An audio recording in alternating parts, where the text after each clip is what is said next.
Friends, welcome back to my channel Purple's Kitchen. ಇವತ್ತು ನಮ್ಮ ಚಾನಲಲ್ಲಿ ಚಟ್ಪಟಾರ್ ಅಂತ ಬರೀ 10 ಮಿನಿಟ್ಸಲ್ಲಿ ಮಾಡೋ ಹಕ್ಕ ನೂಡಲ್ಸ್ ಯಾವ ರೀತಿ ಮಾಡೋದು ಅಂತ ನೋಡೋಣ ಬನ್ನಿ. ಫಸ್ಟು 1 ಲೀಟರ್ ನೀರಿಗೆ ಬಂದುಬಿಟ್ಟು 1 ಕ್ಯೂಬ್ ಆಗೋಷ್ಟು ಇಲ್ಲಾಂದರೆ 1 ಸ್ಕ್ವೇರ್ ಆಗೋಷ್ಟು ಹಕ್ಕ ನೂಡಲ್ಸ್ನ ಅರ್ಧ ಟೀ ಸ್ಪೂನ್ ಉಪ್ಪು ಹಾಕಿ ಚೆನ್ನಾಗಿ ಸಾಫ್ಟಾಗಿ ಬೇಯೋವರೆಗೂ ಬೇಯಿಸ್ಕೊಳ್ಳಿ. ನೋಡಿದರೆ ನೂಡಲ್ಸ್ ಈ ರೀತಿ ಬಿಡಿ ಬಿಡಿಯಾಗಿ ಬಂದು ತೆಗೆದು ನೋಡಿದರೆ ಈಸಿಯಾಗಿ ಈ ರೀತಿ ಒಡ್ಕೋಬೇಕು. ಆ ರೀತಿ ಆಗೋವರೆಗೂ ಚೆನ್ನಾಗಿ ಬೇಯಿಸ್ಕೊಂಡು ಗ್ಯಾಸ್ ಆಫ್ ಮಾಡಿ ಇದನ್ನು ನೀರು ಸಪ್ರೇಟಾಗಿ ನೂಡಲ್ಸ್ ಸಪ್ರೇಟಾಗಿ ಫಿಲ್ಟ್ರ್ ಮಾಡ್ಕೊಳ್ಳಿ.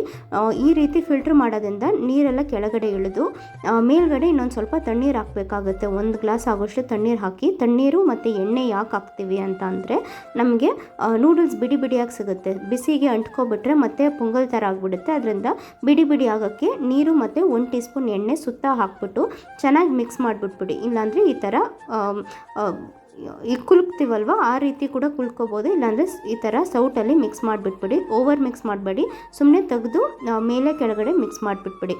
ಇದು ಒಂದು ಕಡೆ ಬೇಯೋಷ್ಟರಲ್ಲಿ ರೆಡಿ ಆಗೋಷ್ಟರಲ್ಲಿ ಇನ್ನೊಂದು ಕಡಾಯಲ್ಲಿ, ಯಾಕಂದರೆ ಇದು ಒಂದು ಕಡೆ ನಾವು ಬೇಯಿಸ್ಕೊಂಡು ಇನ್ನೊಂದು ಕಡೆಯಲ್ಲಿ ನಾವು ಗ್ರೇವಿ ಎಲ್ಲ ರೆಡಿ ಮಾಡ್ಕೋಬೋದು, ಇದ್ರದ್ದು ಮಿಕ್ಸ್ ರೆಡಿ ಮಾಡ್ಕೋಬೋದು. ಆ ರೀತಿ ಹೇಳಿದ್ದು. ಇವಾಗ ಒಂದು ಕಡಾಯಲ್ಲಿ 1 ಟೀ ಸ್ಪೂನ್ ಬೆಣ್ಣೆ, 1 ಟೀ ಸ್ಪೂನ್ ಎಣ್ಣೆ ಹಾಕೋತಾ ಇದ್ದೀನಿ. ನಿಮ್ಮ ಹತ್ರ ಬೆಣ್ಣೆ ಇಲ್ಲಾಂದರೆ 2 ಟೀ ಸ್ಪೂನ್ ಎಣ್ಣೆ ಹಾಕ್ಕೊಂಡು ಒಂದು ದಪ್ಪು ಗೆಡ್ಡೆ ಬೆಳ್ಳುಳ್ಳಿನ ಸಿಪ್ಪೆ ಸುಳ್ಕೊಂಡು ಈ ರೀತಿ ಸಣ್ಣ ಸಣ್ಣಕ್ಕೆ ಹೆಚ್ಕೊಂಡು ಹಾಕ್ಕೊಳ್ಳಿ. Gas low ಫ್ಲೇಮಲ್ಲಿರಲಿ.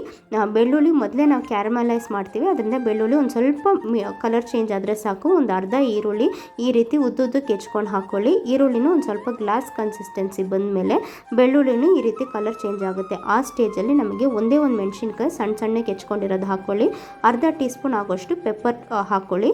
ಇದು ಚೆನ್ನಾಗಿ ಮಿಕ್ಸ್ ಮಾಡಿದ ಮೇಲೆ ಇದೆಲ್ಲ ಮಾಡೋ ಅಷ್ಟರಲ್ಲೇ ನಮಗೆ ಬೆಳ್ಳುಳ್ಳಿ ಒಂದು ಸ್ವಲ್ಪ ಕ್ಯಾರಮಲೈಸ್ ಆಗಿರುತ್ತೆ.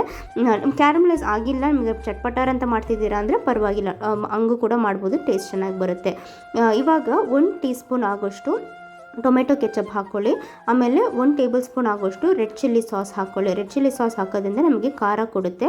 ಮತ್ತು 1 ಟೀ ಸ್ಪೂನ್ ಆಗೋಷ್ಟು ಸೋಯಾ ಸಾಸು ಎಲ್ಲ ಹಾಕ್ಕೊಂಡು ಗ್ಯಾಸ್ ಲೋ ಫ್ಲೇಮಲ್ಲೇ ಇಟ್ಕೊಳ್ಳಿ. ಯಾವುದೇ ಕಾರಣಕ್ಕೂ ಹೈ ಫ್ಲೇಮಲ್ಲಿ ಇಟ್ಕೊಳ್ಳೋಕೆ ಹೋಗಬೇಡಿ. ಚೆನ್ನಾಗಿ ಮಿಕ್ಸ್ ಮಾಡಿಕೊಂಡು ಇವಾಗ ಬೇಯಿಸಿಟ್ಕೊಂಡಿದ್ದೀವಲ್ವ ನೂಡಲ್ಸು ಸಪ್ರೇಟಾಗಿ ತೆಗೆದಿಟ್ಕೊಂಡಿದ್ದೀವಲ್ವ ಅದನ್ನೂ ಹಾಕ್ಬಿಟ್ಟು ಒಂದು ಎರಡಾಗಿ 2 ಸೌಟ್ ಇಟ್ಕೊಂಡು ಈ ರೀತಿ ಮಿಕ್ಸ್ ಮಾಡಿ. ಆವಾಗ ಈಕ್ವಲಾಗಿ ಮಸಾಲೆ ಬಂದ್ಬಿಟ್ಟು ನೂಡಲ್ಸ್ ಜೊತೆ ಕೋಟ್ ಆಗುತ್ತೆ. ನೋಡಿದರೆ ನೂಡಲ್ಸ್ ಎಷ್ಟು ಬಿಡಿ ಬಿಡಿಯಾಗಿ ಕಾಣಿಸ್ತಿದೆ ಅಂತ, ಒಂದರಿಂದ ಒಂದು ಬಿಡಿ ಬಿಡಿಯಾಗಿದೆ. ಈ ರೀತಿ ಇರಬೇಕು ನಮ್ಮ ನೂಡಲ್ಸು. ಅದರಿಂದ ಸರಿಯಾಗಿ ಒಂದು 10 ನಿಮಿಷ ಬೇಯಿಸ್ಕೊಂಡ್ರೆ ಸಾಕು, ಕರೆಕ್ಟಾಗಿರುತ್ತೆ. ಮತ್ತು ಎಣ್ಣೆ ಮತ್ತು ತಣ್ಣೀರು ಹಾಕೋಕ್ಕೆ ಮರಿಬೇಡಿ ಫಿಲ್ಟ್ರ್ ಮಾಡಿದ ಮೇಲೆ, ಅದು ತುಂಬ ಇಂಪಾರ್ಟೆಂಟ್ ನೂಡಲ್ಸ್ ಈ ರೀತಿ ಬಿಡಿ ಬಿಡಿಯಾಗಿ ಬರೋಕ್ಕೆ. ಚೆನ್ನಾಗಿ ಮಿಕ್ಸ್ ಮಾಡಿಕೊಂಡು ಈ ಸ್ಟೇಜಲ್ಲಿ ಕೊತ್ತಂಬರಿ ಸೊಪ್ಪು ಒಂದು ಕೈ ಹಿಡಿ ಆಗೋಷ್ಟು ಕೊತ್ತಂಬರಿ ಸೊಪ್ಪು ಹಾಕ್ಕೊಳ್ಳಿ. ಉಪ್ಪು ಬಂದುಬಿಟ್ಟು ಚೆಕ್ ಮಾಡ್ಕೊಳ್ಳಿ. ನೂಡಲ್ಸ್ಗೆ ಉಪ್ಪು ಹಾಕಿರ್ತೀವಲ್ವ, ನಿಮಗೆ ಉಪ್ಪು ಕಡಿಮೆ ಅಂತ ಅನಿಸಿದರೆ ಈ ಸ್ಟೇಜಲ್ಲಿ ನೀವು ಉಪ್ಪು ಚೆಕ್ ಮಾಡಿಕೊಂಡು ಬೇಕಾದ್ರೆ ಹಾಕೋಬೋದು. ಕಡಿಮೆನೇ ಹಾಕ್ಕೊಳ್ಳಿ ಉಪ್ಪು, ಯಾವುದೇ ಕಾರಣಕ್ಕೂ ಒಂದು ಸ್ಪೂನ್ ಕೂಡ ಎಕ್ಸ್ಟ್ರಾ ಹಾಕೋಕ್ಕೆ ಹೋಗಬೇಡಿ. ಒಂದು ಅರ್ಧ ಟೀ ಸ್ಪೂನಿಂದ ಸ್ಟಾರ್ಟ್ ಮಾಡಿ, ಕಡಿಮೆ ಅಂದರೆ ಮಾತ್ರ ನೀವು ಮತ್ತೆ ಹಾಕ್ಕೊಳ್ಳಿ. ಚೆನ್ನಾಗಿ ಮಿಕ್ಸ್ ಮಾಡಿಬಿಟ್ಟು ಸರ್ವ್ ಮಾಡಿದರೆ ನಮ್ಮದು Hakka noodles ready. Tomato ketchup ಜೊತೆನೂ ತಿನ್ಬೋದು, ಇಲ್ಲ ಹಂಗೆ ಕೂಡ ತಿನ್ಬೋದು. ತುಂಬ ಚೆನ್ನಾಗಿರುತ್ತೆ, ಫುಲ್ಲಿಂಗಾಗಿರುತ್ತೆ. ಖಂಡಿತವಾಗ್ಲೂ ಒಂದು ಸಾರಿ ನೀವು ಟ್ರೈ ಮಾಡಿ ನೋಡಿ. ಟ್ರೈ ಮಾಡಿದರೆ ಹೇಗಿತ್ತು ಅಂತ ನನಗೆ ಕಮೆಂಟ್ಸಲ್ಲಿ ತಿಳಿಸಿ.